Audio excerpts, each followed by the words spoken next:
with a heart of furious fancies whereof I am commander, with a burning spear and a horse of air, to a wilderness I wander. Tom O'Bedlam's song.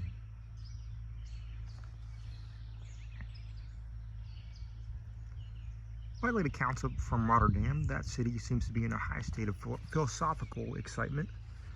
Indeed, phenomena have there occurred of a nature so completely unexpected, so entirely novel, so utterly at variance with preconceived opinions, as to leave no doubt on my mind that long ere this all Europe is in an uproar. All physics in a ferment, all reason and astronomy altogether by the ears.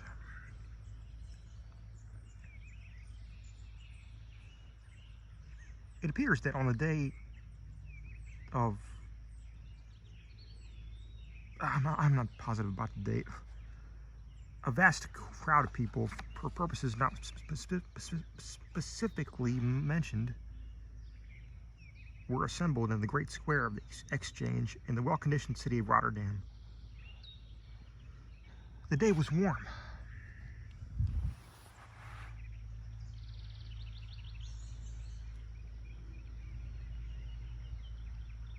Unusually so for the season.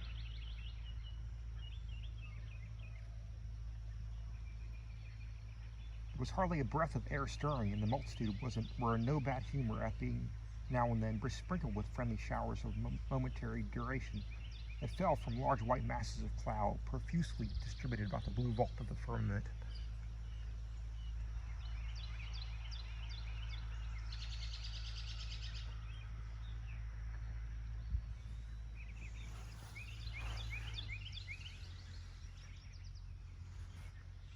Nevertheless, about noon, a slight but remarkable agitation became apparent in the assembly. The clattering of 10,000 tongues succeeded, and in an instant afterward, 10,000 faces were upturned toward the heavens.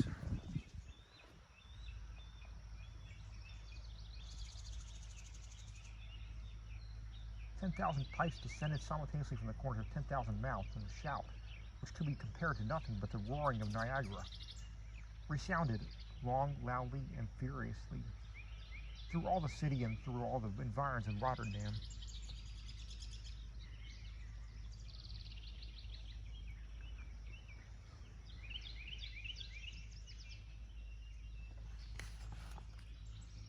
The origin of this hubbub soon became sufficiently evident.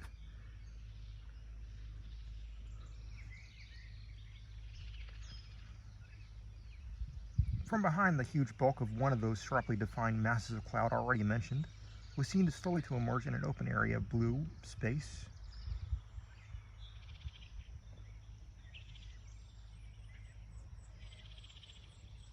a queer, heterogeneous, but apparently solid substance, so oddly shaped, so whimsically put together, as not to be in any manner comprehended, and never to be sufficiently admired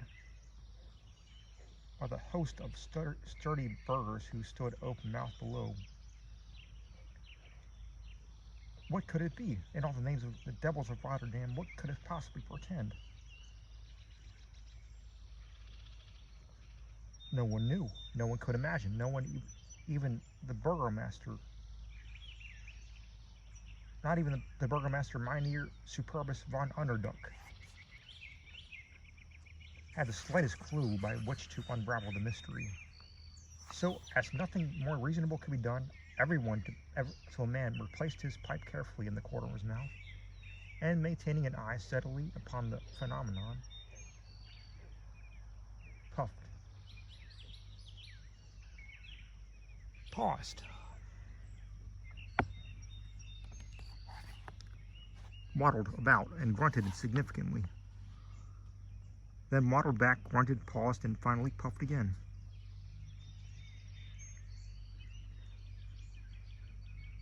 In the meantime, however, lower and still lower toward the goodly city came the object of so much curiosity and so much cause of so much smoke. In a very few minutes, it arrived near the city to be accurately discerned. It appeared to be, yes, it was, undoubtedly, a species of balloon. But surely no such balloon had ever been seen in Rotterdam before. But for who, let me ask, ever heard of a balloon manufactured entirely of dirty newspapers? No man in Holland, certainly, yet here, under the very noses of the people, or rather, at some distance above their noses, was the identical thing in question.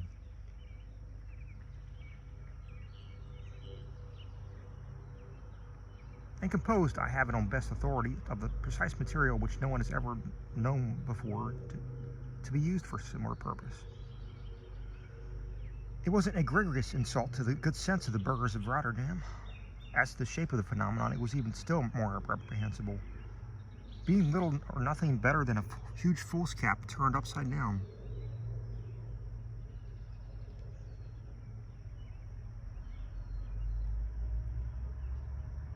And the similitude was regarded as by no means lessened when, upon nearer inspection, the crowd saw a large tassel depending from its apex, and around its upper rim or base of the cone, a circle of little instruments, resembling sheep's bells, which kept up a continual tinkling to the tune of Betty Martin. But still worse, suspended by blue ribbons to the end of this fantastic machine, there hung by way of car an enormous drab beaver hat with the brim superlatively broad, and a hemisphere crowned with a black band of the silver buckle. It is, however, somewhat remarkable that many citizens of Rotterdam swore to having seen the same hat repeatedly before, and indeed the whole assembly seemed to regard it with eyes of familiarity, while the Vrouw Gretel Pfaall, upon sight of it, uttered an exclamation of joyful surprise, and declared it to be the identical hat of her good man himself. Now, this was a circumstance the more to be observed, as Pfaall, with 3 companions, had actually disappeared from Rotterdam about 5 years before, in a very sudden and unaccountable manner.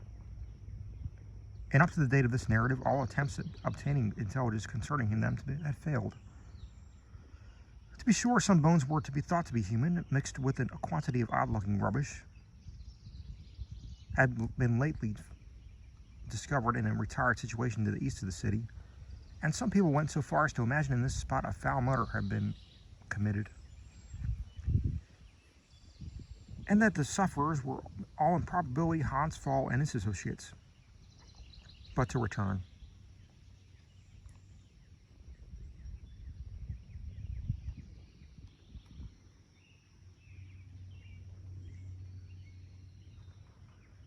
The balloon, for no doubt such it was,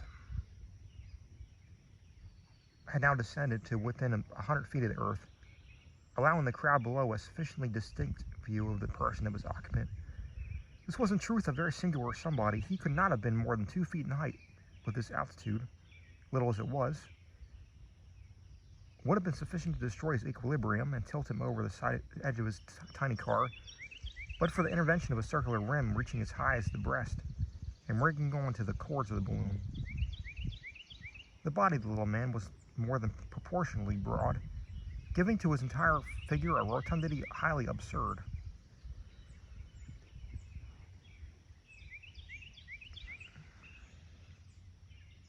His feet, of course, could not be seen at all. His hands were enormously large, his hair was gray, and collected into a queue behind. His nose was prodigiously long, crooked, and inflammatory, his eyes full, brilliant, and acute. His chin and cheeks, although wrinkled with age, were broad, puffy, and double, but of ears of any kind there was not a resemblance to be discovered upon any portion of his head. This odd little gentleman was dressed in a blue surtout of sky blue satin, with tight breeches to match, fastened with silver buckles at the knees. His vest was of some brightly yellow material. A white taffety cap was set jauntily on one side of the head, and to complete his equipment, a blood-red silk handkerchief enveloped his throat and fell down in a dainty manner upon his bosom in a fantastic bow knot of supereminent dimensions. Having descended, as I said before, to about 100 feet from the surface of the earth, the little old gentleman was suddenly seized with a fit of trepidation and appeared disinclined to make any nearer approach to terra firma. Throwing out, therefore, a quantity of sand from a canvas bag, which he lifted with great difficulty, he became stationary for an instant. He then proceeded in a hurried and agitated manner to extract from a side pocket and insert out a large morocco pocketbook. This he poised suspiciously in his hand, and then eyed it with an air of extreme surprise, and was evidently astonished at his weight. He at length opened it, and drawing out from therefrom a huge letter sealed with red sealing wax and tied carefully with red tape, let it fall precisely at the feet of the burgomaster, Superbus von Underduck.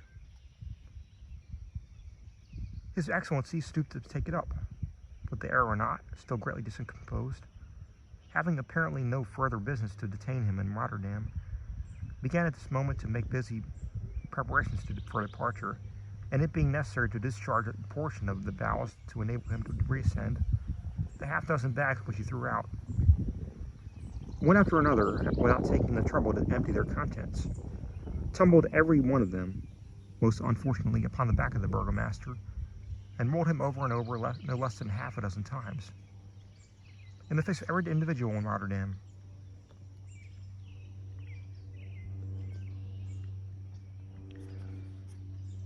It is not to be supposed, however, that the great Underduck suffered this impertinence on the part of the little old man to pass off with impunity. It is said, on the contrary, that during each of his half-dozen circumvolutions,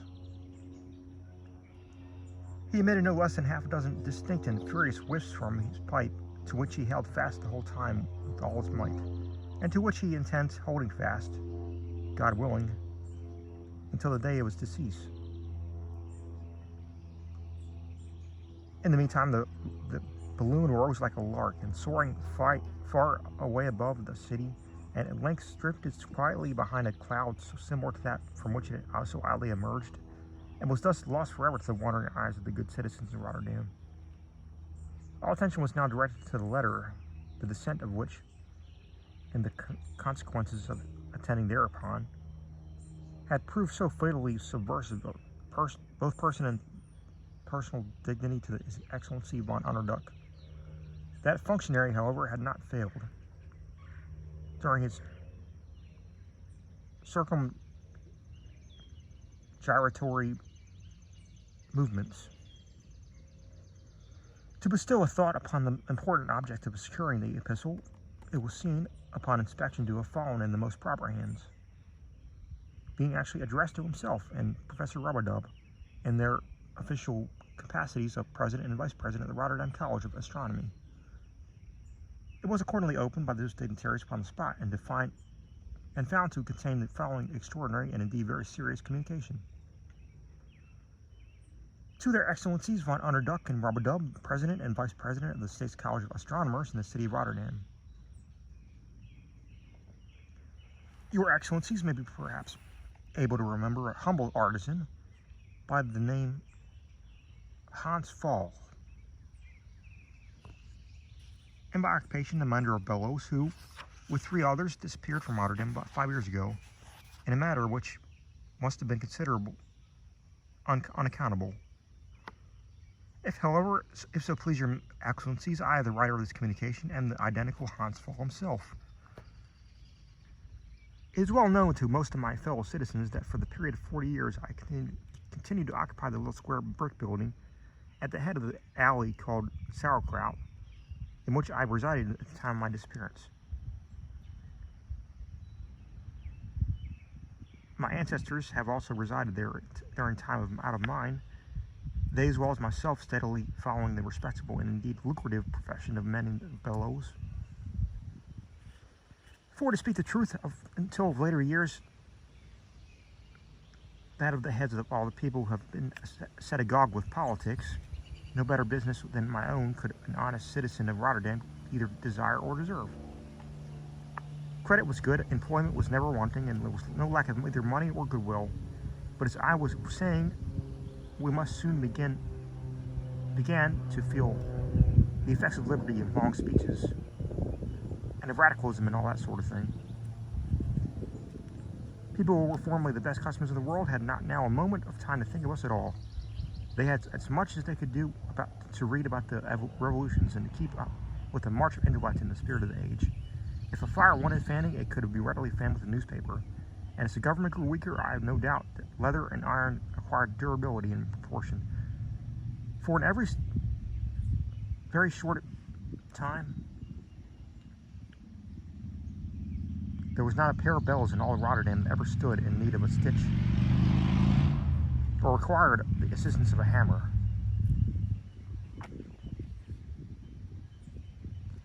This was a state of things not to be endured. I soon grew as poor as a rat, and having a wife and children to provide for, my burdens at length became intolerable, and I spent hour after hour reflecting upon the most convenient method of putting an end to my life.